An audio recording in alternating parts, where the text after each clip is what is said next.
এখন চলছে শ্রাবণ মাস, তাই ননভেজ টোটালি বন্ধ। কিন্তু সমস্যা হচ্ছে ভেজ নিয়ে। প্রত্যেক দিন কী বানাবো এটা ভাবতে ভাবতেই অর্ধেক বেলা পেরিয়ে যায়। আমি এটা কি বানিয়েছি আপনারা কি কেউ বুঝতে পারছেন? ঠিক আছে, কোনো ব্যাপার না, আমি দেখিয়ে দিচ্ছি।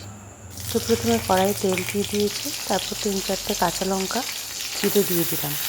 তারপর কেটে রেখেছিলাম ঝিঙে, সেই ঝিঙেগুলো দিয়ে দিচ্ছি। আপনারা চাইলে তেলের মধ্যে অল্প একটু কালো জিরে দিতে পারেন, আমার কাছে ছিল না তাই আমি দিইনি।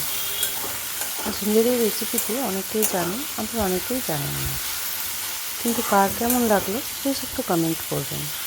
তো ঝিঙেটা হালকা ভেজে নিয়ে আমি দিয়ে দিলাম 1 চামচ নুন, অল্প একটু হলুদ, একটু ধনে গুঁড়ো আর একটু জিরে গুঁড়ো, মানে খুব সামান্য, খুব বেশি না কিন্তু ধনে জিরেটা, হ্যাঁ। আর দেখুন একটু ভালো করে ভেজে নিতে হবে। আর আমি ঢাকা দিয়ে দেবো, ঢাকা দিয়ে দিলে ঝিঙেটা সেদ্ধ হয়ে যাবে। এই রান্নায় কিন্তু এক ফোঁটাও জল দেওয়া যাবে না, জল দিলে টেস্টটা খুব বাজে হয়ে যাবে।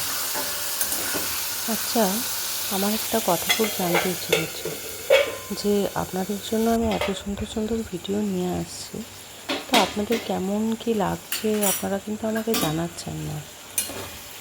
একটু তো দুঃখ হচ্ছে, মনের মধ্যে আশা রাখছি যে একদিন না একদিন ঠিকই জানাবেন, তাই তো।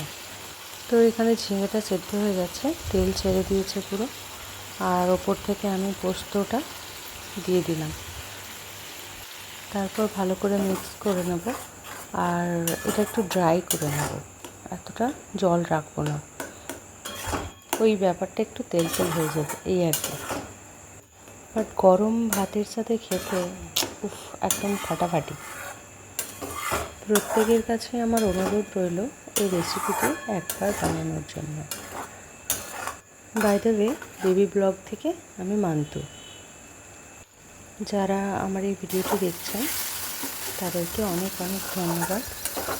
এই ঝিঙে পোস্ত আমার একদম রেডি হয়ে গেছে, এবার শুধু গরম গরম ভাতের সাথে সার্ভ করে নেওয়া।